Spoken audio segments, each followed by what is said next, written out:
Welcome to the RedHeadRambles podcast. It has been a minute. It has been a while, actually. But happy to be back. We're going to have consistent episodes out in 2024, I think, saving up for that PC. But in our 12 episodes in the year, 3 years on, we've got the 11th episode here. And it's another Halloween episode. I think, 3 episodes ago we did a Halloween episode. So, 2 Halloweens this year, apparently. 12 episodes for 12 months is going great. But we are joined by Layfon, DanTheBarista, and Yui The Cutie. I don't know how this works. I've never been here. He's getting water. Bruh. Okay, so I'm not the only one who didn't hear that. Okay.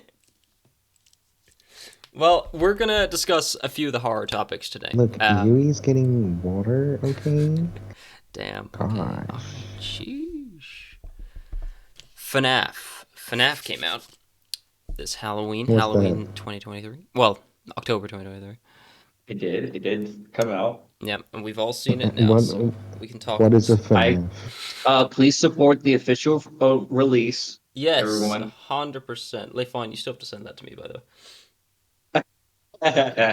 I had to send you a Google link then. Yeah. But yeah. Don't pirate. Don't be a Layfon. Be a good consumer. Don't pirate, just distant noises.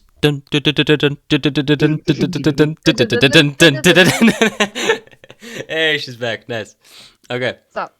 So yeah, FNAF came out this month. We've all seen it now, so we can talk about it. But spoilers, obviously, for the movie.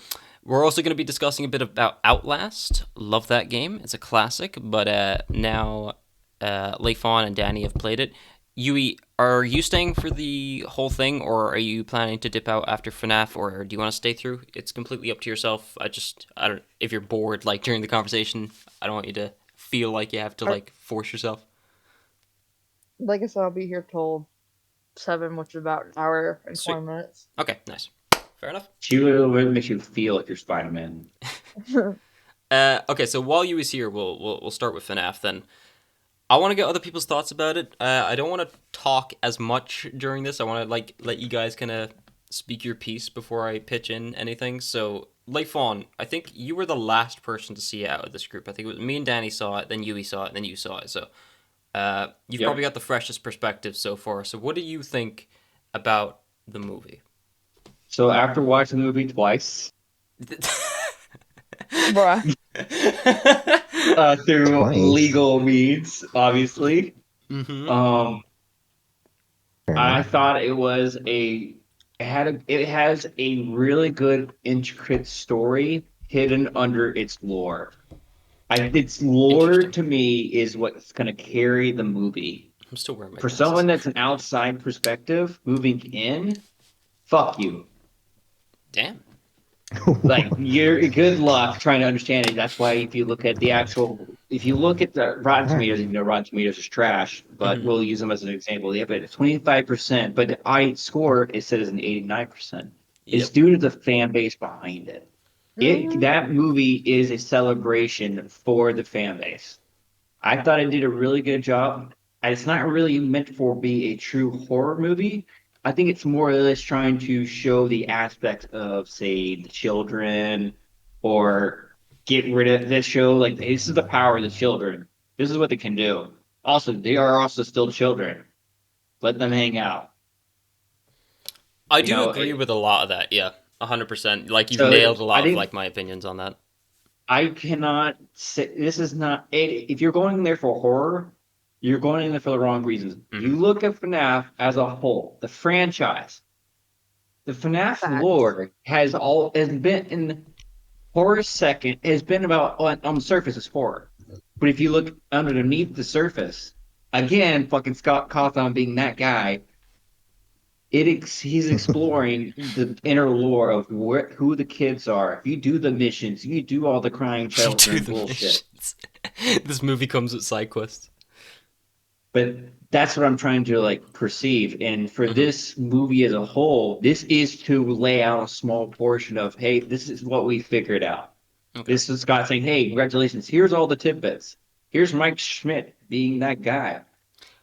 I don't want to I don't want to get everyone like bundling in at once. I want to try and like split this a little bit. So don't worry, I'm gonna get to everyone. But Layfon, like going into it, what was like your experience with FNAF? Like, had you played them, or like, do you know much about the lore? Like, were you like a hardcore fan going into it, or were you? I was a hardcore fan back in what shit, when did it come out? 2012, 2013. I So I think was in yeah. high school, Okay. sophomore year of high school. So So you yeah, played I'd like the say originals. from yes, I got to watch and play a lot of the originals from FNAF 1. I got to play when it came out on the iPad 3. Um, aging myself, I know. Got to play FNAF 1, 2. Didn't do the 2020 modes. I was like, I don't have the gummy bears or the time frame after watching Markiplier do it. But the lore aspect is what hooked me from one of Markiplier's quotes from FNAF 3. And it just skyrocketed me into a series called Game Theory. If you don't know, he said he is the FNAF. He is literally the guru when it comes to anything dealing with FNAF. I mean, there's a couple other side ones, but he's one of the bigger ones out there. But that's just a theory. A game Game theory. Theory. I was like, oh my god, they said the thing. Matt Pat, you fuck. Apparently, because he But put out a video the other, like today, actually talking about like his experience behind the scene and whatnot. And apparently, like the guard who gets killed at the very beginning, that was meant to be yeah. Markiplier's role, or like that's the one they had set for him as the cameo. Oh. It's so disappointing that he couldn't make it because of Ah. Iron Lung. But like they like MatPat himself even said, like, he didn't even say if they do a sequel. Like when he finishes videos, like when they do a sequel. So I'm wondering if he actually got told like they're planning on it, because they'd have to, right? Sure, like the movie's I got mean, like so much hype around it, and it did so well like before it even released. Like, isn't it like the highest grossing horror at the moment, or like nearly? Scott did say that that a 3 movie deal was signed. Oh, did he? So Okay, because someone else told me that he said he was retiring from it after this. So I don't know. Scott has said that twice now. Yeah, Let's be honest. yeah, And then he yeah. came out with FNAF World, and then he retired, and then we got Sister Location. Yeah. So He's the Miyazaki, but like for the West, like with the Studio Ghibli Studio movies. Like, Ghibli. it's my last one. It's my last one. Nah, However, fuck that shit. Also, I retired. Oh, my son made a shitty film. Nah, fuck that kid. I'll make a better one. yeah, that's fair. Has anyone here read the books at all? I just want to get like a vague idea where everyone's coming from with their opinions. But I have Outside. 3 of the books. I Have never you? read them. Okay, you haven't read them. Okay, that's fine. So I assume you probably got the original trilogy. That's like I've got them here actually. The Silver Eyes, yeah, Twisted Ones, Fourth Closet, Silver Eyes.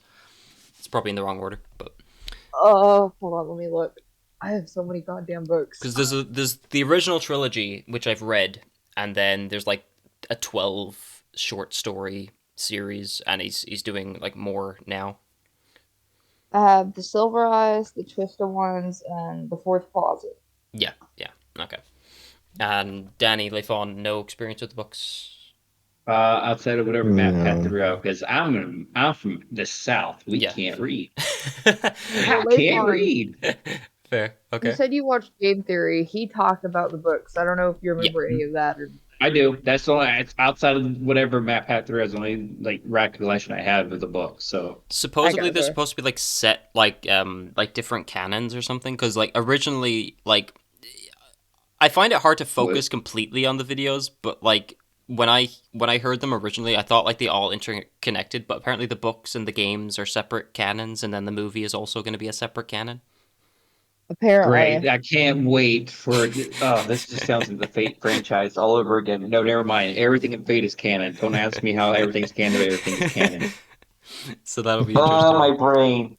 It sounds like freaking Dragon Ball Super. And if Oh Ghost my Raven, if gosh. you're listening, fuck you. Fucking Super manga is better, but it's trash once you get past Tournament of Power. Okay, Which we don't know, the anime and the manga are different. fair enough. Yui, what was your opinions on the movie? I liked it, but I was kind of sad we didn't get to see what was in the box because, like, that box has been there for like years, and like nobody knows what's in it, and I'm just like, that was kind of the one thing I was disappointed about. They might be teasing overall it then if though, they have a 3-movie deal. true. But like I wanted to see what was in the box. But like Layfon said, if you're like a lore based fan, you definitely enjoyed it. But like if you were a game based fan, most likely you did not enjoy it because like the games and the lore are completely different. Like a good example is like Five Nights at Freddy's 3, because with Springtrap and like all the secret little mini games, I don't know if you know all the mini games. Yeah, so, like yeah. there's a bunch of mini games in there, and that like involves a bunch of lore. And like if you don't know those and you didn't do the mini games, you don't understand the lore. You just play the game. Then you probably not gonna enjoy the movie because like it's all lore based. Yeah, I get you. Just because people have mentioned the box before as well, and my brain gets a little muddled with it. Was that like, do you whereabouts was that? Like, was that a big box or was it like a small? Had 3 locks on it. It's like a treasure chest. Okay. With 3 locks, like Layfon said. Because I know in the books, again, because like these are going to be separate canons, so I don't know like what's going to transfer and what they're going to take inspiration from. But with the books, I can't remember the main character's name, but she goes to her auntie's house, and she has so she's actually baby, but she's disguised as the main character, so she is an animatronic, but the real girl is in the box. So if this is the daughter of William, I'm wondering if there's like maybe an animatronic maybe in the box, or is it tiny? That's the box. I just sent it in a podcast chat. Oh, okay, that looks kind of small. Maybe not. Nobody knows what's in the box because what's in the box? He never revealed it in any of the games or like he kind in of the stopped book after somewhere. what is it, 4th one he stopped? I think so. Because I think at that point, I think someone cracked it and he was like, "Fuck." For anyone listening on audio, we've got the video on YouTube. So if you want to see what's happening in podcast chat, you can click on over to YouTube and you can check it out there. Or but you could just show the image. On Spotify. Oh, not Spotify. My bad. It's like you're more talented than I if you can figure out how to do that. Danny, I know we're gonna kind of like go over a lot of it, like when we're going from person to person, but I just want to get everyone's vague idea and see if like people line up with it. So, what were your thoughts on the movie? I liked it. It could have had more horror in it. Like, I know it was set for like younger audiences or whatever, but it could have. I wish it had more. Maybe not like gore per se, but horror, like more spooks, more horror ambience. Well, even Critical, like Moist Critical, made a video reviewing it, and he even said that like there's like 2 or maybe 3 jump scares in the movie, and like for FNAF, a series based on like jump scares when it came to like their horror techniques, it's pretty surprising. It's probably like one of the only Blumhouse movies that could have actually benefited from more jump scares. But like even the ones that it did do was only like that tiny version of Balloon Boy. What was up with that, by the way? Oh my gosh!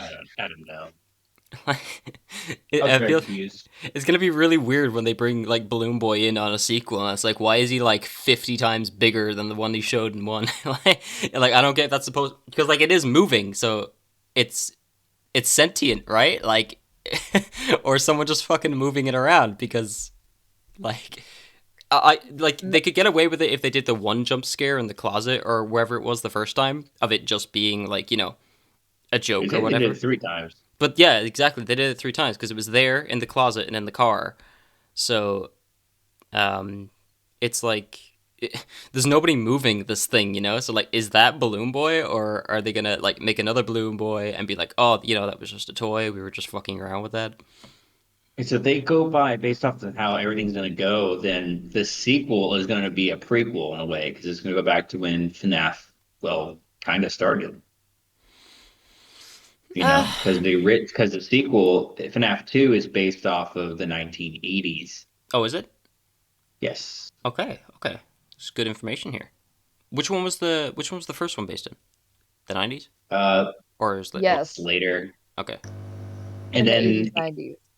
And then you can even go even further back because it's going to bring reference to the first batch of animatronics, which is going to be your wrangled up Freddy, Bonnie, Chica, without their masks per se, I really, really want to see and like the the toy nightmare experience. versions, like from FNAF That would 4. have to be like a mixture of 3 and 4, Mhm. which I thought they were going to kind of do a little bit of that when the aunt Oh just no. quote unquote fell asleep from freaking Golden Freddy. I Wait thought for they the were going to tease that timeline. a little bit. I was like, she's asleep? And when they went back, all right, so I'm gonna bring this up real quick. Okay. The fact that the aunt fell quote unquote asleep when she's just cockeyed like that on the ground from when Golden Freddy was there. They go back in the same house. Where's the aunt? He ate her. I don't know. That's not right. Tiny balloon boy got her. I'm very disappointed. If we don't get at least one joke with the bite of 87, like that's got to be one of Mark's lines if they get him in right. They've got to find a way of getting that in. Oh my gosh. I They don't know just if y'all take the paid direct attention. YouTube clip. For real. I don't know if y'all paid attention to the soda spill in the movie, right? To the what? But the soda spill? Oh, okay. Yeah, what about But it? that's kind of like how, like, literally that's how Five Nights at Freddy's happened, according to the movie, is because of that soda spill. If you really think about it. Because his brother ran off and then the soda spilled, and then he couldn't catch up with his brother because of that. Mm. Isn't that crazy? That damn little butterfly effect. I did find it funny that like the kids immediately, like at the beginning, like they just kind of like, "Fuck you." We know where Literally. Like, do you know where my brother is? Who the fuck is this guy? I like how they included Golden Freddy in the Five Kids, even though they didn't show Golden Freddy, at least not as far as I'm aware. They did. They showed Yeah, Golden they showed Freddy. him. He was the main kid. She No, was I mean the main. like as an animatronic. They did. He had the blue eye. The I one guess in I the just taxi wasn't cab. paying attention. Yeah, he was the blue-eyed Freddy.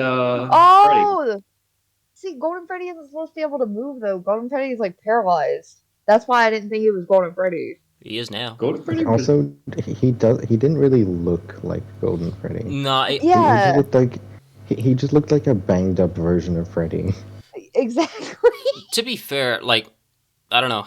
That's kind of the impression I get from color Golden Freddy when I color first saw it. representation is kind of hard to do. I mean, you can't just have like a freaking yellow version like William Afton. Okay, that thing didn't look gold. That looked yellow.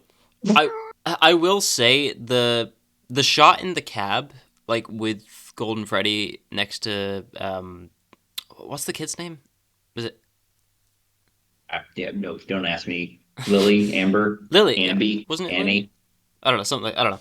But you know the scene I'm talking about when they're in the cab. I think that was the worst looking scene to me personally. Something about the like animatronic just felt off. Like it looked as if it was like CGI or something, which I know they've made the actual animatronics.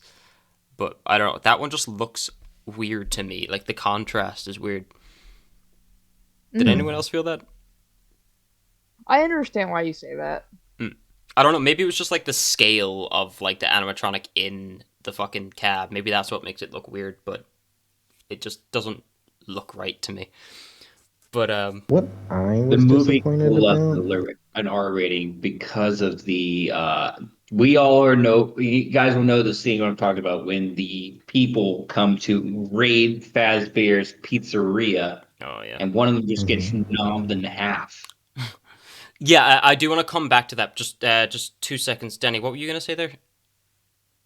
I was gonna say what I was most disappointed about from the movie Mhm. is they didn't have Foxy running. Like I know they Yeah. had the scene with him technically running, but it cut, and he was just kind of in front of the camera. Mhm. Also, the dumb, I dumb, dumb. I did not know that was Foxy. I thought that was always yeah. Freddy saying that shit. No, Sarah, no, it's Foxy. Yeah. I didn't know. I've always assumed I was Freddy. He's letting you know he's active. Yui, were you gonna say something before you get shot into the Shadow Realm there, or? What do you mean? Oh, hey, how You you kind of doing? cut off. Yeah, it's because she's bringing up her Mashi monster here. Hang on. Yes. Her Oh, Pokemon. watching monsters. I like dragging her around the page. I haven't seen that in ages. I called one of the enemies in Lies of P Doctor Strangeglove, and that's what brought it back into my memory. So, yeah, I'll just leave you over there, Yui. I'll just put you in the corner there. Okay. Okay. It's creeping me out. She keeps looking at me. I can look this way. You control? Okay. That was really good timing. Okay. Anyway, back to my train of thought.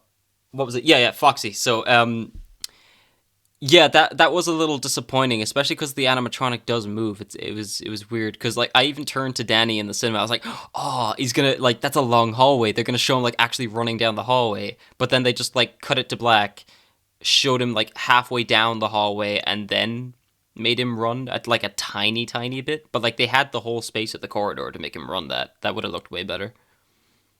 Also, keep in mind it is puppeteering as well, not just animatronic. So sometimes you have to actually maneuver the animatronic. Maybe the way they made them were not meant to do the long run. Maybe, but I mean, to be fair, like they should have expected that. Like you can't just make Foxy and not have him run. And I don't think Foxy's gonna be doing too much now that he's been hung from a freaking crane. Anyone else remember that picture? Oh my gosh. I don't think I remember. Oh yeah. The kids drawing, was it? No, it was like an actual like picture of Foxy being hung by a crane and being lit on fire. Huh. I don't remember that. What? I'll have to find that for you guys. In the meantime, y'all continue on. Okay. I'm trying to make sure the conversation stays on certain topics, so I'll just move on to like some of the horror and the gore elements for a minute because you touched on the person getting like split in half.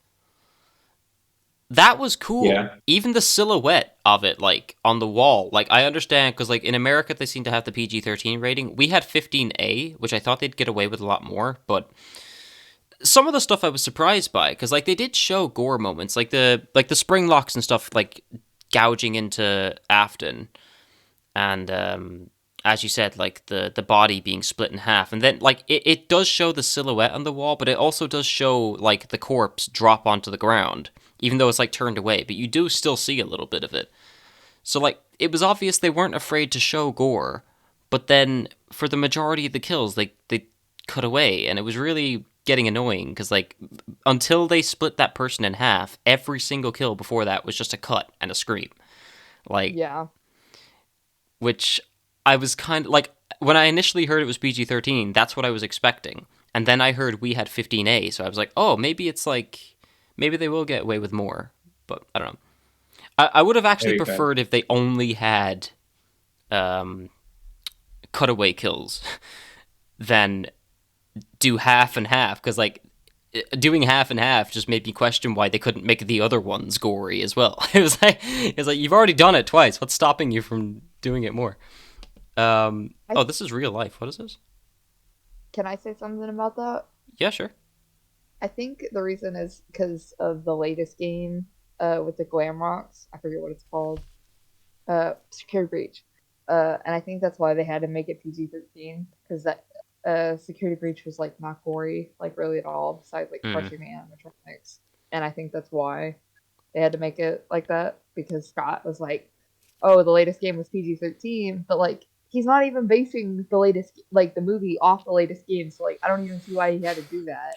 I think it was just, from what I heard, it was because of like the fan base and stuff, and that they're mostly like younger or whatever, which is kind of like, I don't know where they're getting those statistics, because like anyone who played the original, is old as fuck right now. Yeah, exactly. Though, We're like in our 20s. anyone who played the original games are at least in their 20s now, if not late teens. So like it should have been okay, but, and it's not as if they're afraid to like make movies R-rated or 16s or whatever for characters that kids watch. Like, you know, the fucking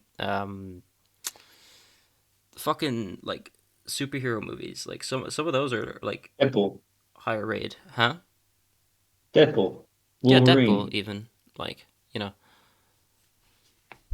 So I don't get the reasoning behind that. Like they can say that all they want, but that just kind of feels like a ploy to get more money in a way to me. And I don't want to say that, but that's kind of the only reason I'm coming to, because like unless you wanted to get like more people into the cinema to boost the fucking like, you know, effect of the movie and like its profit, because you know, if you set the horror to like PG-13 and you get all of those people in for the movie instead of like setting it at an 18s rating and only getting the adult base that watched the original movies, you're definitely going to have a higher box office. As of right now, it had a budget of 20 million. Its box office was 130 million. Yeah. It's smart financially, but like it does make me question it a little bit. What is this, by the way, Layfon? It's just Foxy being thrown around in the air. That's what the thing I was referring to earlier. Okay. Apparently that was happening on set at one point. I was like, oh, okay, cool. Oh, that Glad to might have know they're been. having fun. Oh no, he was Having some fun. weird. It won't load for me. It's only showing the screenshot. Yeah. It's probably because I don't have a Reddit account or something. Fun fact: Yes. Foxy was the only one that was a real animatronic. Really? Everybody else was an actor. Huh. I'd say that's just because of the legs, I'd imagine. Yep. And the neck and the arms, chest, everything basically. Yeah. Because I said that to Danny, because like during the movie they're like, it's not just the souls of the kids that are in these animatronics, it's the bodies. And I know that is true, but then I was looking at Foxy and I'm like, that's a small ass kid, or like you took the bare minimum from the corpse you could and shoved it in there. Like there's definitely a few missing limbs strewn around the place that Afton was like, fuck it, I can't fit it. For real. I like to imagine someone coming around the corner while he's trying to shove the fucker into the fucking suit. He's like, nah, this ain't fitting, I'm over the weight limit. So, what did you guys think about the gore then? Like, would you've, you know, did any of the kills surprise you? Like, did any of them? Because I know, like, I was kind of taken back by some of the later kills just because they were so soft on it originally at the beginning. I'm a little. Only one I could think of that really just hit home was the one person getting chopped in half. I was like, that's fucking awesome. That I was wish cool. more of that. I was like, it really showed the power of their bite. They're fucking strong as shit. Yeah. Like, yeah, it could do that. I could see that. Let's see. The spring trap one was actually pretty unique. I was like, okay, it's nice to actually see how William Afton dies. And it was pretty detailed as well. They didn't even like really hide much of it. Like you did see it go in, and then the blood start to pour a bit. But we now know where Afton died now. Mm-hmm. So I was saying that's this to gonna be someone. also.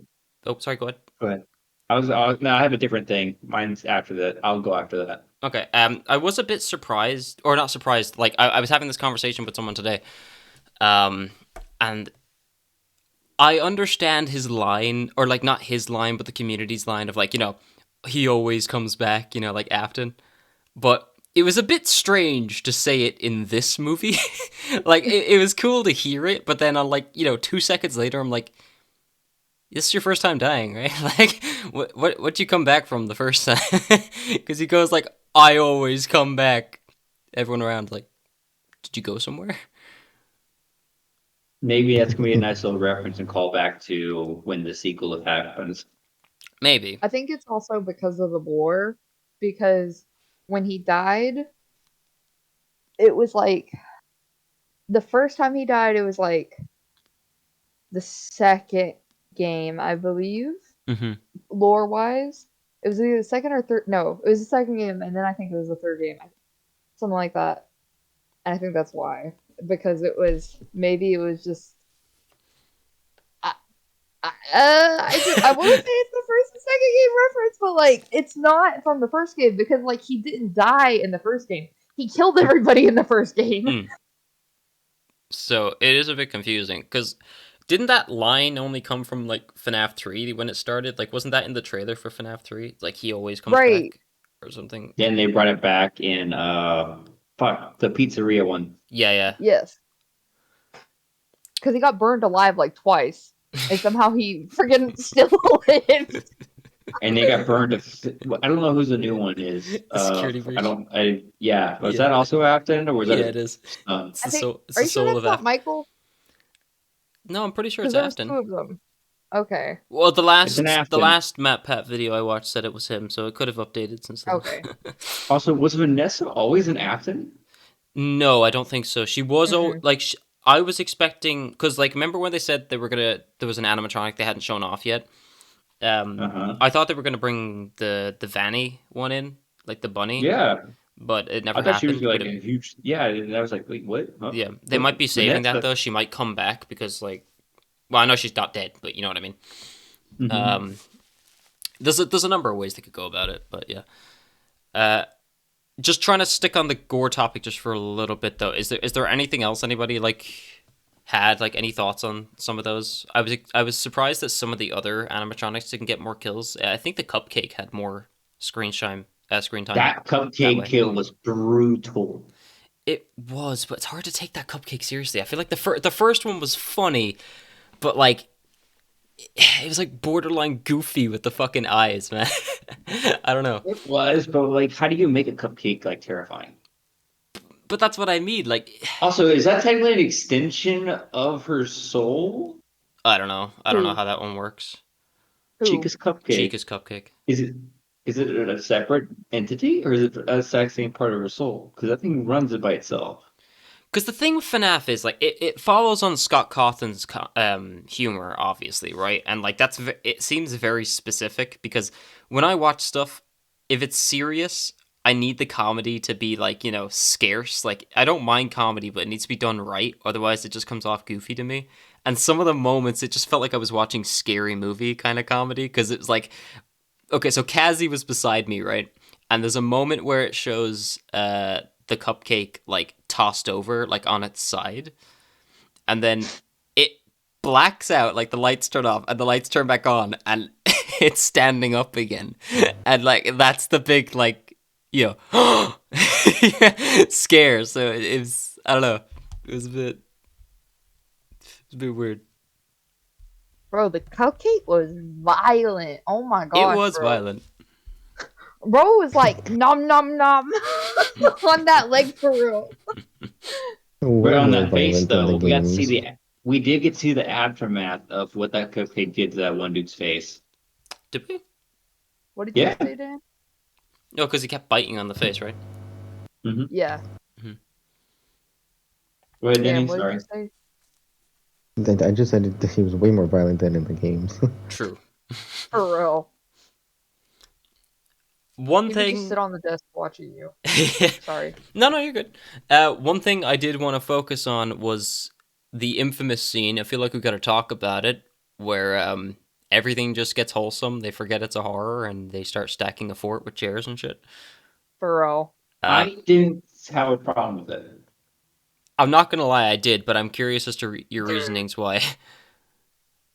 Well, how are you going to bring up? How do you better go about bringing up children on the fact that they are still children through and through? True, but I feel like they should have, like, because if you do that halfway through your movie, you make the monster, quote unquote, like so much more like relatable or wholesome, then you just That's lose the any scare factor. Point. They're kids. They're literally listening. Yes, but if you're what making you a horror, expected. though, like I would understand if maybe they did some kind of flashback to when the actual like place was active, or if they like fucking. Flashbacks are overdone at this But point. but I'm just saying, if they did something different, like if they started the movie that way, or if they flashbacked, or they did something like that, I feel like doing it directly in the middle of the movie killed all tension for me. Like it was a complete tone switch out of nowhere. I don't know, that's just me, but That I seemed to be the didn't- way in the audience, because like everyone around was just like, all I could hear around me was just, huh? Literally. I- No, I 100% agree. Y'all came in there looking for a horror movie. I came in there looking for a story. Motherfucker, Well, I didn't I'll go show in you there the looking tag for on horror. IMDb. Shit says horror. Like, Yeah. Bro, that is the big. That's the thing. I didn't go in there for horror. I came in there for a William Afton, not a William Afton story, but Scott Cawthon's story. That's what I came there for. I didn't come here for the horror. I was like, That it's is- PG-13. I'm not going to see any good horror. I'm going to hear Right. for the story. Well, that's why, because I was going in with that mindset when I saw it was PG-13, but for us, they have the 15A label on it. So I thought they'd go That means more. nothing to me. Yeah, see, now it was probably a difference in that opinion. Now, I am gonna watch it like again, and I'm gonna go into it without the expectation of a horror, and I'm probably gonna like it more. But if that's the case, then I don't think they should have advertised it that way, because everything with the trailers pointed it to being like some kind of like FNAF Saw kind of mix, you know, like with the face mask having the saw blades in it and the fucking like. I don't know. Everything in the trailer pointed it to being a different kind of tone than the movie was. In my I agree, opinion. 100%. Danny, Like- kind of quiet on that front. Sorry, I didn't know you were going to No, follow you're up. good, you're good, you're good. No, go. Don't be afraid to talk. I was just gonna say that, like, I think I was also like that, like, because it was PG-13. I wasn't going in there with horror expectations. The really only horror expectation that was there is the Springlock thing for me, honestly. Danny? Danny, I don't know. I wasn't like tense at all during the movie. Like I was expecting some horror, but I wasn't expecting like full horror. Oh, don't get me wrong. Like, I mean, even when I watch a normal horror, I don't, like, generally feel, like, you know, afraid or anything like that. But I don't know. I just thought it would be a little bit different. But maybe I just set the expectations a bit too high. But that's what I'm here to have the conversation about. You know, I'm just curious how people took it, because when I watched the movie and I saw, spoiler, when I saw on Twitter all the comments about it, it was like a generally negative reaction, and that's just like critics aside. But now that number's gone quite a good bit up on the audience front, so I don't know if like people had a change of heart like I did, like initially watching the movie and thinking it was bad, and then thinking back on it, it's like, maybe it wasn't actually that bad. Like, because as you said, Layfon, like the percentage has gone up to like the high 80s, right? Mhm. Last time I checked, yeah. And it's definitely not like, it's a good fan service movie, but That's pretty much all it is. yeah, 100%. Like, it was definitely made for the fans, and they say that outright, to be fair to them. That's why I don't get, like, if you weren't a fan of the Five Nights at Freddy's franchise, like, why did you go and watch it and give it a Rotten Tomato when you didn't know anything about it? Well, and Like- I will happily play devil's advocate on that one. Mm-hmm. I see Five Nights at Freddy's. Oh, it's based off a video game. I want to see what it's about. Maybe this will get me to play the video games. It's nothing That's like the game really about. because they're all over like Hot Topic stores. For Mhm. those that know what Hot Topic is, hmm so And Walmart. it's everywhere. They're all over there. I do agree with Layfon. It goes I freaking think there is wild. a bit of an argument for both sides there, because I feel like if you only make your content with the idea of, you know, just showing it to people who already like your content, you're not really setting any kind of stage to introduce it to a new audience or to get more fans of the series. Now, on top of that, though, I think there was a comment in the MatPat video saying that like their idea was that if people went to watch it, it would hopefully get them more interested in the lore and they'd go do the research themselves. But, you know, putting that expectation on audiences is a big risk, I think. Mhm. Because, you know, I know if my uncle goes to see it and he doesn't like it, he's not going to go fucking research about it to see if he can understand the movie. He's just going to say that was a shit movie and move on, you know? So it's not like Matt Pat where he'll like go out of his way to like find out about like the whole franchise. Like most people are not like that. Mm-hmm. How about the pacing of the movie? The pacing. I'm gonna let someone else lead with this one. Danny, go for it. Well, I don't know. It was kind of like a 50-50, I guess. Like, it started off, like, quick, showing a lot of, like, spooks and whatever. Mm-hmm. And then it got, like, really slow. And then it picked up a little bit right before it got slow again with the fort building. It's probably around that halfway mark where the change of directors really did kick in. Yeah. So, well, that's another thing. Keep that in mind. I didn't realize that the production had gone into like production hell for a while. I didn't know anything about the behind the scenes because I thought it was only like a recent production, but it's been going on for quite a while. 2016, I think. 2015. Okay. It's been a minute. I'll look it up. It's been a while. Yui, any kind of thoughts on the pacing?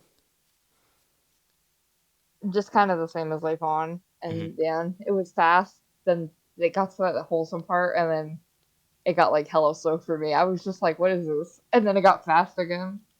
I feel like the ending was a tad bit rushed. Yeah. I think they could have made it a little bit better. Yeah. The runtime, what was it? They started back in 2 hours? 2015. 2015. It's an hour and it's 109 minutes. Yeah. So I feel like they could have made it last like longer because like they didn't. I feel like for somebody to want to like go out of their way to like get into it, they should have made it longer and explained more lore. That's just my opinion though. I was a little confused during the movie with some of the, like, I can't think of the word. Inspiration is the wrong term. Like the drive for the characters. More so with the auntie though, because like she was more than willing to have him killed for like the payment for the child each month, but yet she seems pretty well off as is. For real. That was like, it was kind of a strange kind of motivation. That's the word. It was a strange kind of motivation just for like a check that wouldn't be all that much. Like in terms of her, like, you know, total wealth. She seemed pretty well off compared to like the brother. Like, like $600. Her poor lawyer or whatever he was. For real. Doug. Yeah. Doug. I only remember that name because I kept turning to... I really don't think I should be here. I was like, oh, you need to kill him? And he's like, oh my god, I need to leave. I kept turning to Kazi and saying the Doug shrug. Every time, like, his lawyer instincts would kick in, she's just like, no, sit down, Doug. This universe is Saul And he's Goodman, like, oh, but he doesn't want to get involved with illegal activity. So it's like... You could just see it all in Doug's face. So it's like the aunt dead? I think so. I mean, it was pretty implied with the body. They said sleep. But, Yeah, like, the body should still be in the house. Well, no, it was... my interpretation of that was the ghost for Golden Freddy or whatever, like the blonde-haired child was... That was like, Freddy's ghost. Yeah, like that ghost was just talking to like the other child in a way like, you know, oh, she's just sleeping. You know, like... Yeah. But when she's like sprawled out like on the ground like that. Yes, but you know, like to keep, because the child doesn't know they're murdering robots, so like she can't. Yeah, like I don't think Freddy can just go, follow me, child. Don't worry, she's dead. Like, but no, my thing is, they went back in that house. Mm-hmm. That body's still there. That is true. They were just happy-go-lucky. Like, where's the aunt? Is she dead? Where's her body? Why is the conversation not being brought up? Where's the fucking police? I mean, look, we get one officer in that town, and she's a fucking Afton, as far as I can see. So, like, I'm not gonna judge the response time for the officers on that one. I feel like she played I'm just distraction. saying, man.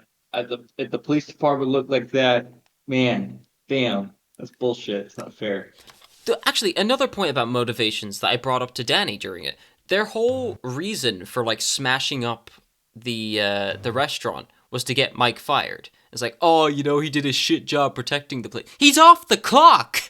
Like, what do you like? It's not his job while he's gone. Like, breaking the place didn't do anything in that regard. Like, you wouldn't get fired if a place got like smashed up, just because, you know, you weren't there during the time you're not on shift. And my only thing was, she was there the entire night with him.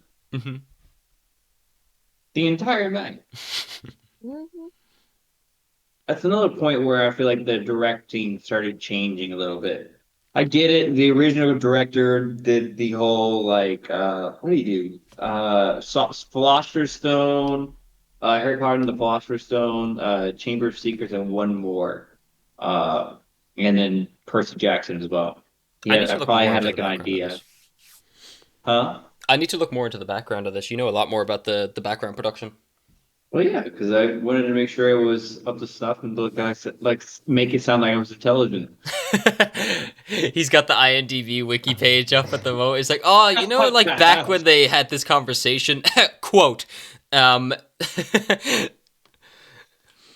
just See, wanted I'm to. not smart, and I have a bad memory, and I know that, so I purposely didn't. what do you mean, Danny? You're the reason I even got through the first game, bro. Danny came over and we sat through the fucking, like, a couple of nights of the first game. That was, like, my introduction to it. And then from there on, I just studied Markiplier's videos. I look like a Yeah, fucking yeah, pro King of doing the Five FNAF Nights at 2 Freddy's. replay. Huh? Yes, the king.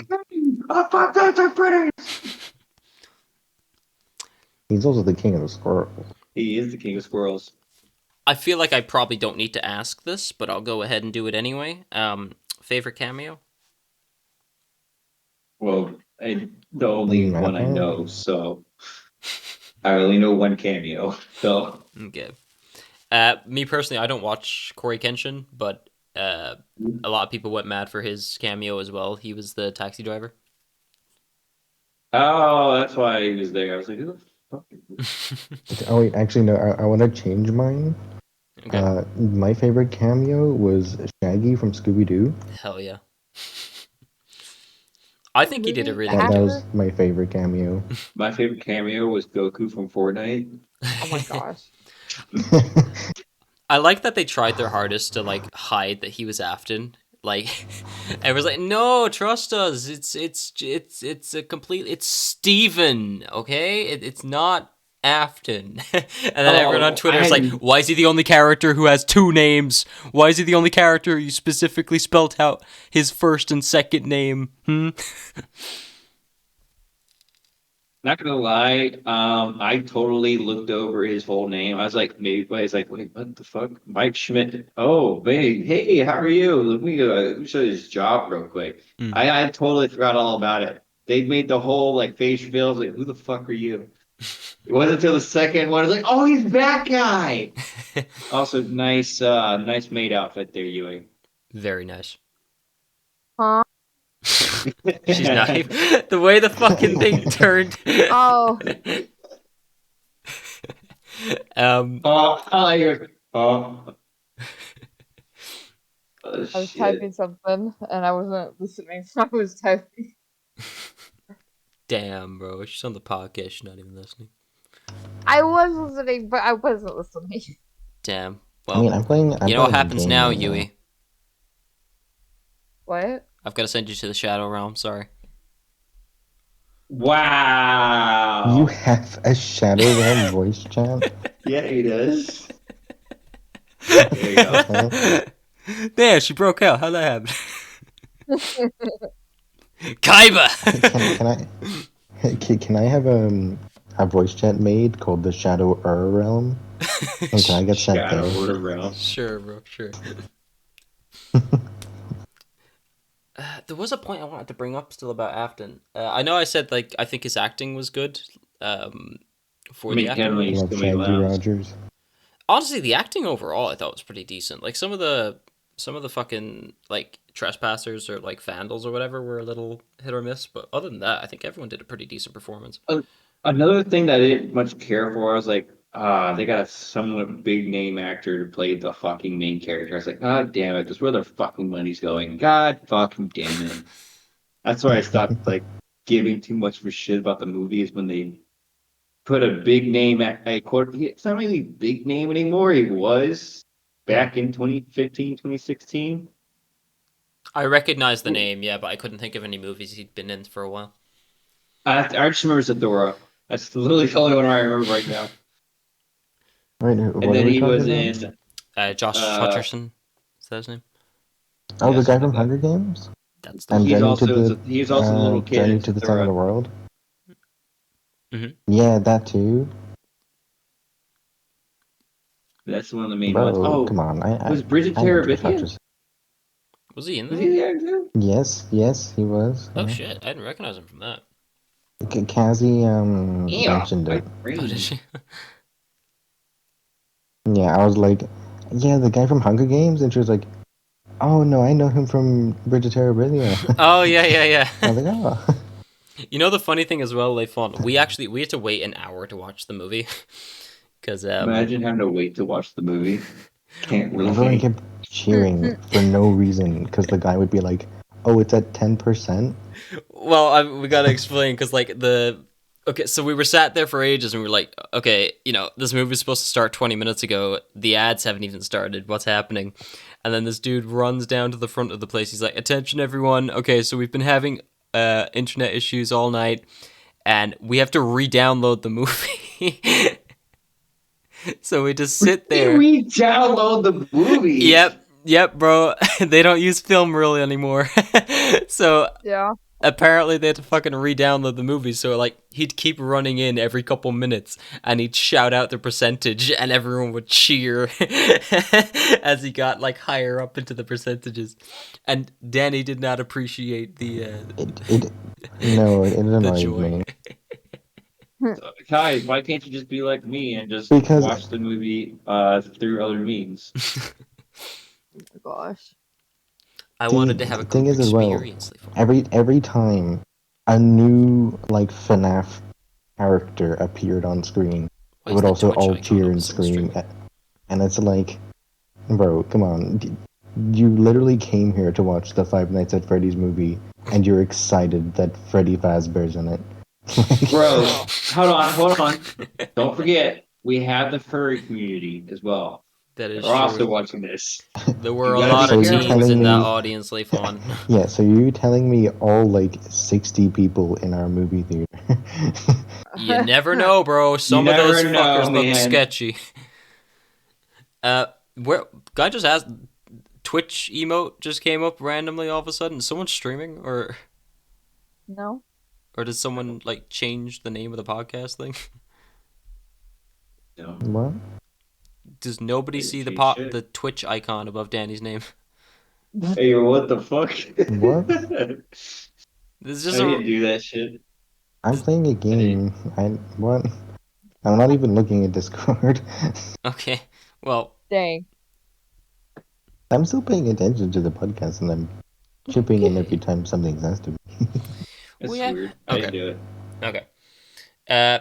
Okay, that's okay.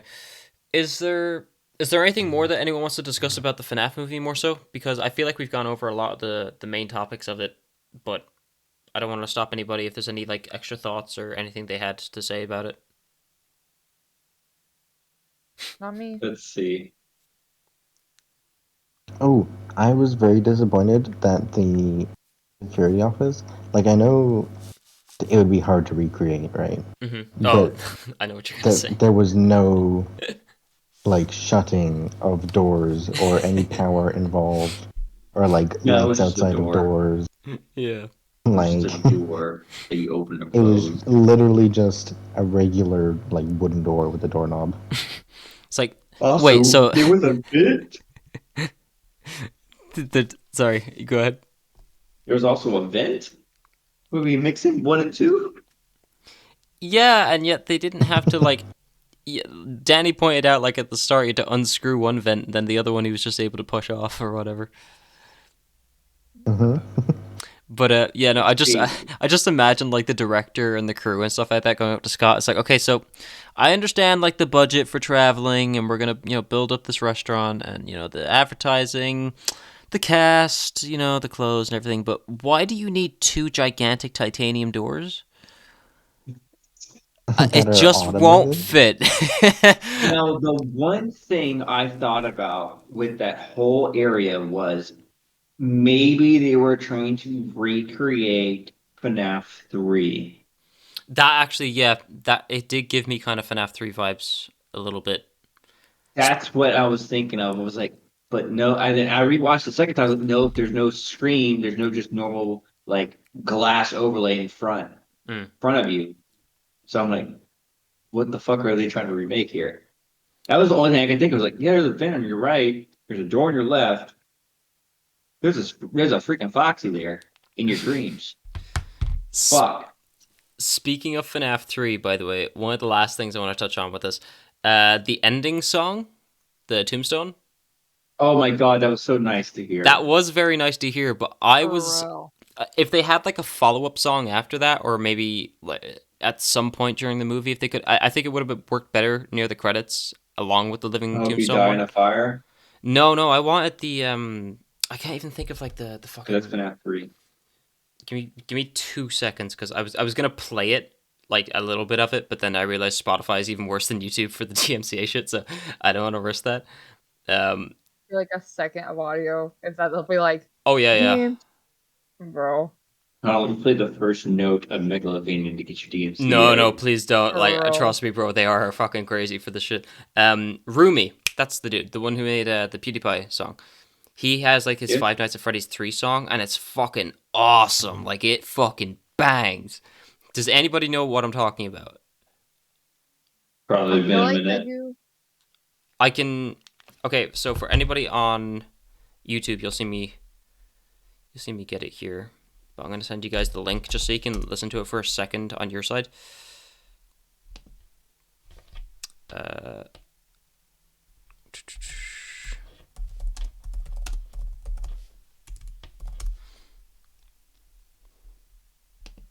Because like I have this on my fucking like workout playlist and everything.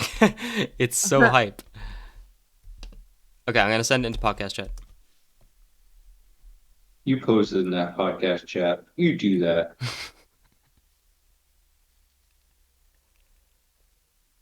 I think I've heard this song before.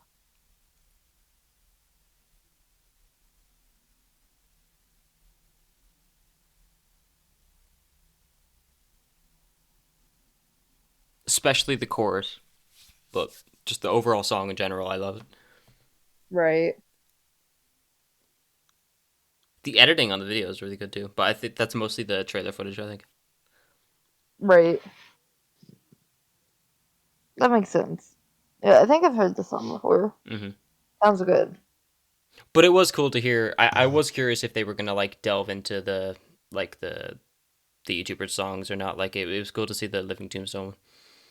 Right. Probably because it was probably No.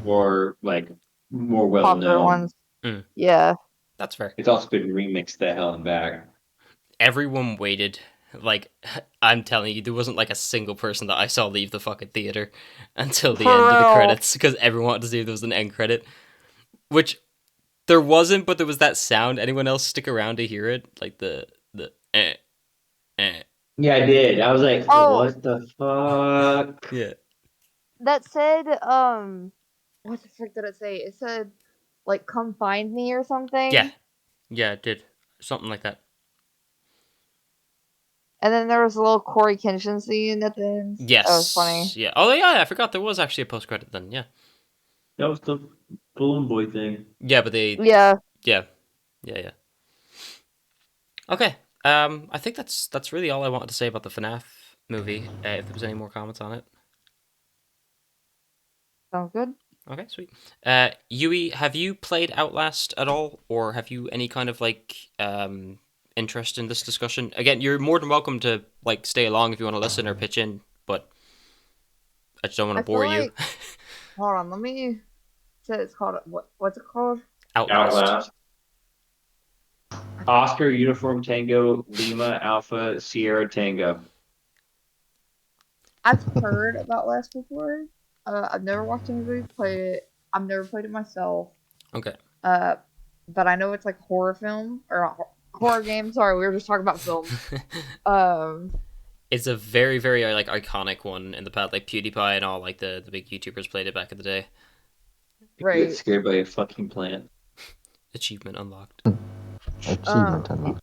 I'll listen for like 20 minutes, but like if y'all are talking, I could just go out and leave now. It don't matter to me. It's completely up to yourself. I just didn't want to bore you because like that's probably the topic we're going to be going into. Just because Danny and Layfon recently played it for the first time. I know you'd seen the playthroughs and whatnot before, but like it was your first time physically experiencing it. Great. So it's completely up to yourself. Sweet. All right, no problem. Thank you very much for joining us, Yui. Though it was nice to get your input on the FNAF. Thank you for having me. No problem. You're more than welcome to join again. Thank you. Bye, Yui. We gotta get Shane to play some Genshin Impact sometime on stream. If you're leaving, I am gonna have to fuck you over to the Shadow Realm. So I'll catch you later. Goodbye. Wow. Gotta have to leave on my terms, bro. I wonder if she'll come back to say goodbye. Or she's okay. Bye bye. See ya. Goodbye. Bye. So yeah, with Outlast. Again, we'll just start pretty basic and we'll move from there.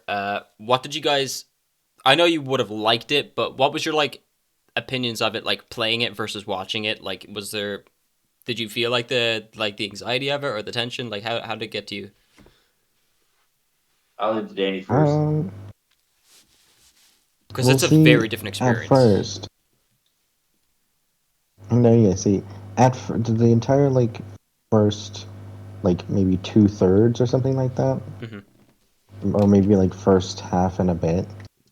It was like fully scary for me and everything, and I was like scared in parts and that sort of thing.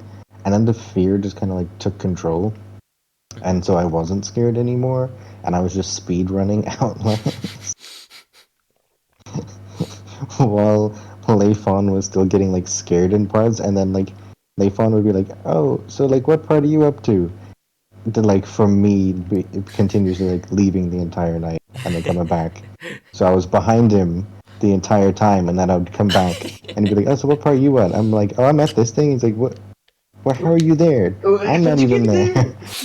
Don't worry, Layfon, that wasn't a you issue. I noticed that in Outlast 2 as well, because like I'm even pretty fast for going through games and stuff, but like I'd like continuously go through and it's like, "Danny, you still there with me?" It's like, yeah, I'm actually ahead.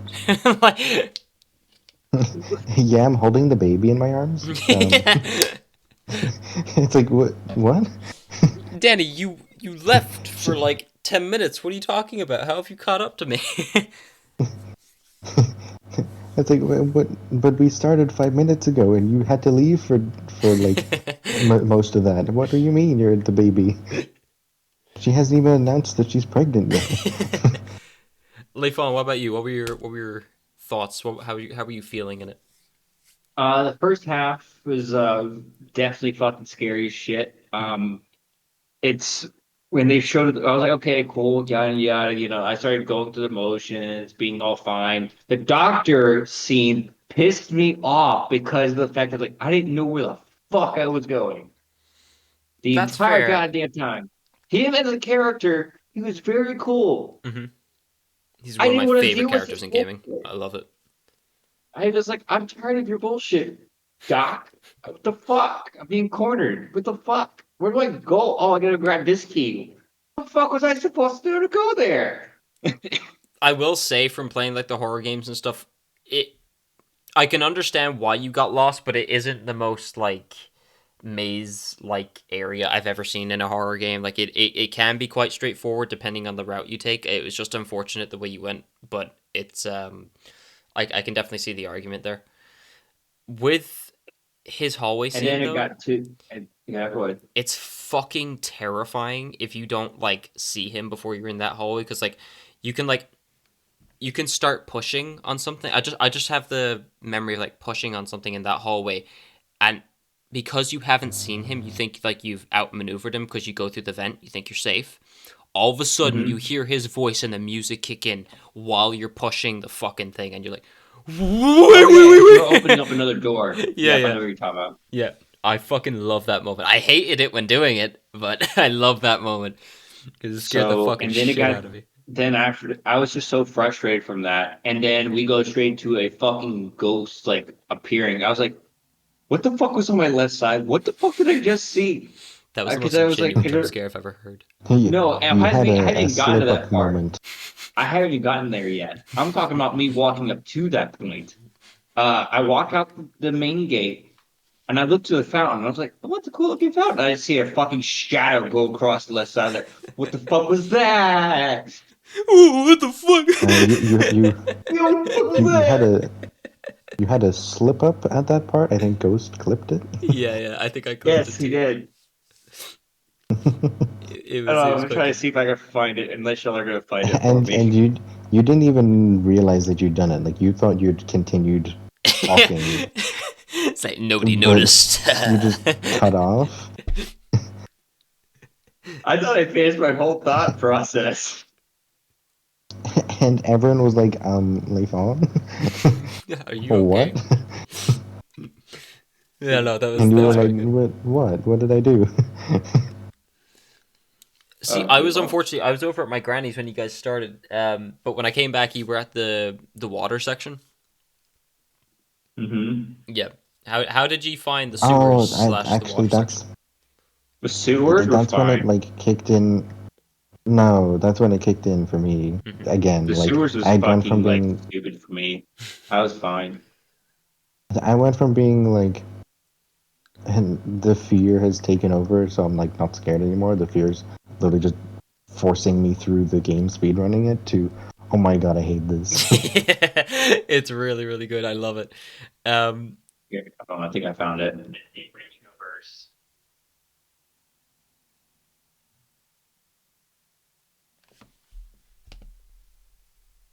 There is a what the fuck is that? There you go. You guys got the thing from me. The what the fuck is that? Please, oh, the please continue. That's the one y'all wanted.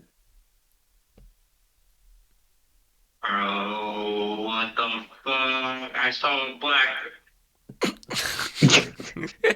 There it is. I was actually talking about the first one, but I forgot about that one. Yeah, that's good too. I was talking about a black. I've done that apparently a lot that entire game. I just stopped my fucking thought process. I'm like, you're like black. What is like? What? It does No. I happen, to be just. fair. Um, And Ghost would just kind of be there, like, It's usually just me catching myself in the fucking most saying the most racist shit and not meaning to try to say anything. I was like, the black, the black what? just You holds the just microphone stop. up to the journalist. Please continue with your train of thought. It's like great. Twitch is gonna kill me. Twitch is gonna cancel me. It's gonna cancel me so fucking hard. What did you think of the sound of the water drop, Layfon, while you were in the water section? Like you're walking through, you think you're safe, and they just hear that. Blop. No, I was like, oh fuck, you did not just put the fucking water monster in here. You fucking better not have put that goddamn motherfucker in here. As It someone that's played Amnesia 3 times, that is still the most intense fucking shit ever. it is like the most subtle scare I've ever seen, and it's so effective. If you're listening, like if it's not like if you're not busy like talking with chat, right? Like if you were actually focused, or if you're on your own, it's so terrifying because it's so minor, and then your brain does all the work for it. It's like, what the fuck was that? So, funnily enough, some of the people from Frictional Games helped with some of the people that worked on the original Amnesia. Hmm. Specifically the water levels. The people that helped make Outlast asked for assistance from the people that made the original water monster, Oh shit. and they were like, "Hey, can we add this as a little detail?" It's like, "Yeah, sure." Their whole thing was they wanted to dick with the people that played Amnesia and just threw that in there. So if you've played Amnesia before and you hear that sound, you're like, because they actually pulled that sound that they made, they It's the pulled same that soundbite. straight from. Yeah. It's the same soundbite. So when I first heard that, I was like, "Fuck me!" No. Whatever about the other ones, Dark Descent is a phenomenal fucking horror game. It's really, really good. It's amazing. I have the Amnesia collection. I haven't played it. Well, Same. I played 5. No, I played 5 minutes of it, and then I stopped. Mm-hmm. I can't wait for Shane to play Amnesia. I'm excited for that. What do you mean I'm done? No, like Dark Descent. I did? Yeah. On PC. I'm not playing it on PC. I played it years ago. I did that game already. I have a video series on it on the channel. I'll have to watch it. Just so I can see you suffer through the. It's so funny because because I actually did the October thing, but for YouTube. So I recorded like all the videos. So it took me like a month to like just get them ready. And it's so funny because you can see the moment in the series where I just said, fuck this, I'm just going to sit down and get it over with, because the video lengths go from like 40 minutes, 30 minutes, an hour, 4.5 hours. That was me in a nutshell. Like the second half, when you get to the pool, you get to find the Trinity rods and shit. Yeah. And I was like, all right, guys, we're going to do this next thing and we'll call it quits for the night. Beat the entire game. Yeah. No, actually, you know what? I think I was drunk when I did that. It's crazy, man. I was drunk when I did that. You know what's even then crazier? Again, go ahead. I went through, like the podcast, I went through like 3 relationships in the time it took me to beat that game. Holy fuck, dude. In the first episode, I'm with someone, and then I continued playing it a couple months later with my previous ex. And then the third time, not 3 relationships, sorry, just like 3 like separate stages. So like I was in 2 relationships and then I was single in the time it took me to finish that fucking game. Damn. But yeah, no, they took that soundbite. I was like, was that what you were looking for when you asked that question, Shane? Yeah, it was. That's one little soundbite? Yeah, it's funny that like Amnesia, like Water Beast, I can't actually like picture that properly. Whenever I think of it, it's always Pedo Bear because of that PewDiePie clip. Oh my god. It's always Pedo Bear. Like whenever I don't hear the music anymore, I just hear the fucking song when it's coming around the corner. And the scream like yeah, no, it's good. Goodness. Okay, who should we talk about in that game? Because we got a lot to cover when it comes to Outlast. Like, the lore itself is quite interesting. I know you were saying you wanted to leave it to me. Yeah, that's literally what I was going to do. Like, Shane, who are these people again? I forgot. I won't lie, though, it has been a while since I've touched up on it, so I don't want to, like, give false information. The big, beefy boy. Yeah, Chris Walker. Yeah. So I think walking around, that's for damn sure. Yeah. Again, I don't want to touch on that too much, because I'm not 100% in what I'm saying, so I don't want to get it wrong. I think he was a security guard there to begin with. But he is looking to cleanse the place. Like, he isn't actually like the others. He's one of the units, or the not units. Well, he is a unit, but he's fucking what's the phrase? No, I can't go into this because I'm gonna get it wrong. But anyway, which of the characters would you say like stuck with you the most? Like the ones that like hunt you? Because there's a few of them. Like there's Chris Walker. There's the the codenames the 2 gay guys. Yeah, those guys didn't really like bother me. They really didn't. Yeah, I didn't care about them. I don't know why they're like such a. Whenever I think back to Outlast, they always seem like such a prominent thing to me. And then you play the game, and it's like, oh, there's not really that many encounters with these guys. Like, they have massive dicks. Is all I know. Scary. Yeah, I do like their lines though. Like when he jumps out the window, it's like, he vanished without a trace. Did you only run into him like twice? Didn't he? Technically 3 times, because then there's the section where they insta kill you outside in the ring, like the square. Oh yeah, I just kind of like. From what I remember, you see them in the cells, you see them in the hallway, you see them outside the showers, and then there's that section. So about 4 times, and technically 5 when they like guard the door to the chapel. Yep. So yeah, There's also I The think father, I just yeah. didn't get. I was like, "Ooh, why am I here? Why?"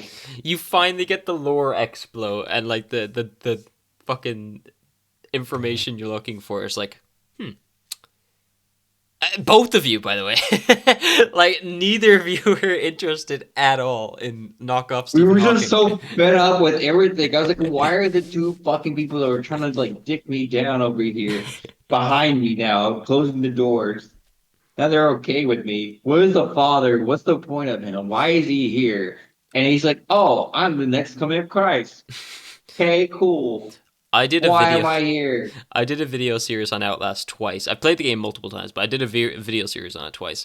And every time I do it, he specifically tells you, like, record this, spread the message. And I'm like recording every inch of the room other than what's happening. Like, I look around, it's like, damn, that's a nice wall right there. And like, just to the left, you could hear, ah, ah, ah! And me and Danny were I just like, re- yeah, we're just so fed up. We're like, I I'm re- done. I got every significant moment on the little camcorder. Same. Me and Hey, him nice. both did. I did my job as a reporter. What did you guys think of the stairs down at the the wall rider section? There's a certain area where it's just stairs, stairs, stairs. When does this end? I didn't have too much of a problem with it. I was I just just found it fucking Yeah, I funny. confused. wasn't. I Also, was I do fine find with it it. funny how the wall rider doesn't typically follow you. He Mm. follows a set path. Mm-hmm. So when you're going up all those flights of stairs, you have to jump across. I jumped back across and saw the wall rider just run straight across. I was like, oh, neat. And continued my day. What were you gonna say, Danny? You didn't have a problem, except No, I didn't have a problem with it because um, the stairs would actually make it so that I could get away from him easier. it. It's not that I had a problem with it. I just found it funny because, like, when I was doing it, like, I played it when I was a lot younger, and I was in a rush to get away from the thing, and it was just like, usually when you do those kinds of stairs, it's maybe 2, 3, or 4. I think there's like 8 on that. Like, you go up a stupid amount. It just feels prolonged to me, but it's just funny, in my opinion. Like, after. It could be worse. It could be like Final Fantasy VII, where there's 72 flights of stairs that are all animated. True, true. Section where you lost the camera. That one was pretty. That was actually a really good section. But at that point, I was also just fed up because I was like, "Fuck it, I don't care anymore. I stopped caring." Lost the will to The live. hard. I was like, I can't believe I beat the game in 5 hours. I was hoping the jump scare would get you more when you pick it up and there's a whole like load of dudes surrounding you. Oh, you were hoping it would get me more? Yeah. I was more Yeah. like, once again, when I said I was at the word "fuck it," I meant I was at "fuck it." You ever just get to the point where horror it's sort of like you get numb to it a little bit? Yeah, definitely. Especially like Markiplier said, I'm kind of feeling it a bit now as well, where I've gone through so many horror games. It's kind of like I know what you're gonna do, and I there's not a lot you can do to surprise me here, which is kind of on me. However, Madison, that fucking game No. got me. Like, that is one of the best horror games I've ever played. It was so fucking good. And I think the reason All for it, because of Sister May. well, yes, Mary was a brilliant addition, but apart from that, the great thing about that game, not all of the jump scares, but like there's sections of the jump scare where it's like you have to start the jump scare. Like, you've got to choose to click that camera. And it's up to you whether you want to take the chance of getting jump scared. There's specifically like a couple of sections, like especially like the maze where I don't know. Did you see much of that playthrough, Layfon? Uh, your playthrough, no. Okay. Like there's a section like in a maze where you have a lighter instead of the camera, like for your light, and every now and again like it blow out and whatnot, and you have to like reset it, and every time you do, there's like a chance that thing will like jump scare you, like come out of like the darkness into the light when you like flick the lighter. and it's so well done because it's like it doesn't happen every time. It uses jump scares a lot, but it uses them effectively, if that makes sense. But speaking of using things effectively, let's talk about a shit game. Outlast 2. Where did it go wrong? The helicopter crash. Yes, I think so. Danny, specifically, I want to get your thoughts on this, and I would prefer it, like, don't be afraid of saying like too much. Like, I'd really prefer like an in-depth kind of like thought process on how you thought about it, if you don't mind, because like you've played through the second one, you've played through the first one now. How much of a difference was it between the two? Like what was the big things that you noticed yourself personally? I already knew that Outlast 2 was like a garbage game, and Outlast 1 is an amazing. Yeah, I know, but like sitting through it yourself, like what things stood out to you? It like why was it so much less than the other one? Well, like Outlast 2 was just more hiding from combat rather than scared. You know, it didn't really have horror, and also it kept taking you out of the horror parts to bring you to the school.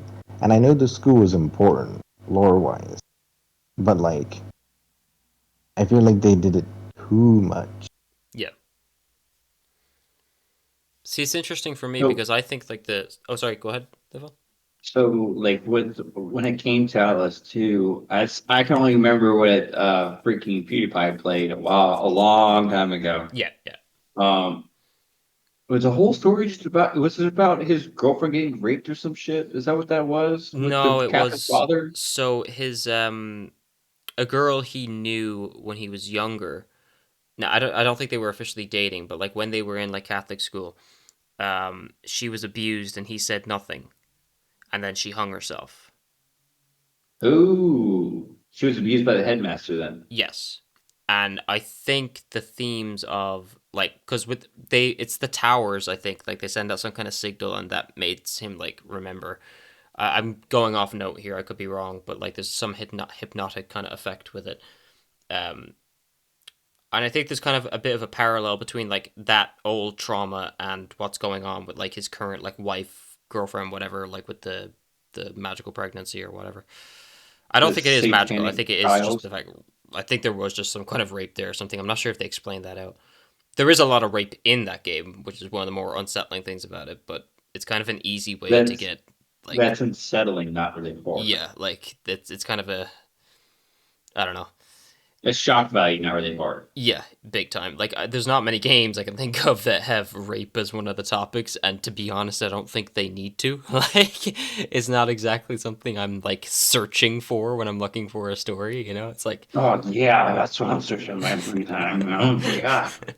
so it's a weird one. All right, now I will give Outlast 2 credit. Like, let's start with the positives because it's faster to get through them. The beginning section I think is quite well done. It has positives. I think it does. I think like the starting section in the village, like after you crash, the initial like walk up through the town before anything comes at you, like the tension there, I think is quite well done. As long as you don't know like that you can't die or whatever, like going from house to house, like the little kind of jumps, the atmosphere they build up, I think is quite well done. But from there onwards, it literally feels like you are just running to the end of the game. Like, every time it pulls you out from the school, you're just running away from enemies. You're in constant chases. And then you get to the next cutscene, and it brings you to the school. And then you just do that on repeat again for the latter half of the game. And it doesn't help that, like, the big antagonist, like, basically the equal to Chris Walker in that game is that lady with the big weapon. The scythe or whatever it is. You can just run rings around her in most of the environments. Like, it was different in Outlast 1 where all the interiors, it was linear corridors and whatnot. But yeah, she I was never frightened of her because No. I every single time was just able to walk past her. Yeah. And that's the big issue. Like, you think of most of the enemies in Outlast 1, it was tight corridors, it was narrow. You know, you kind of had that feeling of, being entrapped or whatever. Whereas with Outlast 2, it was like, I have so much space to run rings around you, and you'll never find me. And there's so many hiding spots. Yeah. Yeah, big time. Oh, you guys are running circles around people? Man, sounds like I'd be like That's what it feels like, bro. Looping the killer. assholes. All they needed to do was add head on to the lockers, and it would have been set. But that's why I think, even though it does bring you there a lot, I think the school sections are some of the best sections in that game horror-wise, because at least in that setting, it's more controlled, whereas, like, in the village, it's kind of just chaotic. It's like, you can do whatever you want, whereas with the school, it's like, okay, you're going to have to get to this point over here somehow, and I've only given you a few corridors, so find a fucking way to outsmart me here. Did they make an Outlast 3, by the way? They're making it this Outlast Trinity, well, which is a no, collection they of made- Outlast, the Whistleblower DLC, and Outlast 2, Yeah, there's Whistleblower DLC, which I haven't which played was or watched. kind of 2 before 2. Mm-hmm. It's which supposed to be quite was cool still as well. set in 1. Yeah. And then they have now Outlast Trials, Yeah. which I guess you could classify as 3. Outlast Trials. It's supposed to be like a multiplayer kind of like it's like Saw meets Outlast. Like, you have to do there's like I don't know how to explain it really. Danny, It's like Mastermind. There's trial. Yeah. There's just trials you go through, which is why it's called Outlast Trials. Yeah, you go through them with your Like, mates. there's and not whatnot. like a... Yeah. But I thought they were going to be done differently than the way they are. Like, I was more hyped for it than when I saw the gameplay. It could still come back, but I'm not as impressed with what I saw, to be honest. I thought it was pretty cool. That's fair. I liked the fact that it was a multiplayer Outlast.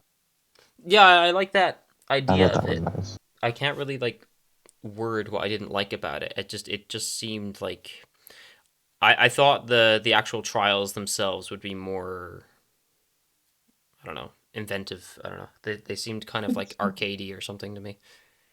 Did you know for Outlast, it is made by the original people that helped make Tom Clancy's Splinter Cell and Prince of Persia: Sands of Time, to include the first Assassin's Creed game?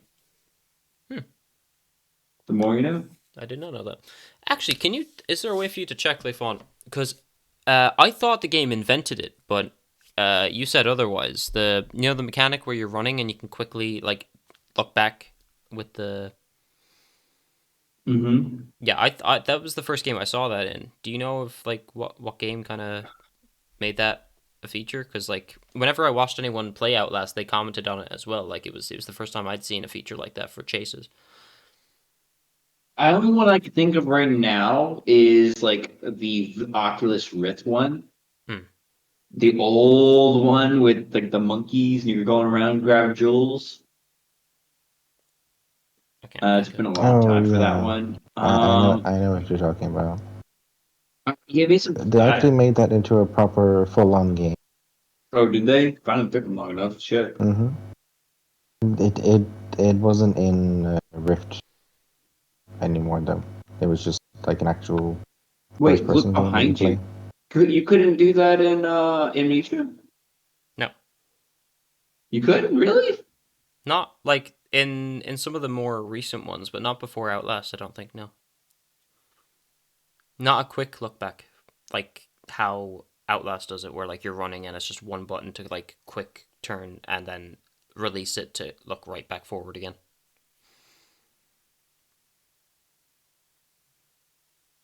Oh, the word that I was looking for Outlast 2 is creepy, not scary. Ah, okay. I didn't find out that's too scary at all. No, I think he means the theme, like the rape, like it's creepy, not scary. As in, like, it's... Yeah. Okay. I think that's kind of everything we had to discuss. Is there anything anybody wants to throw out about... Moral of the story? Don't get LS2.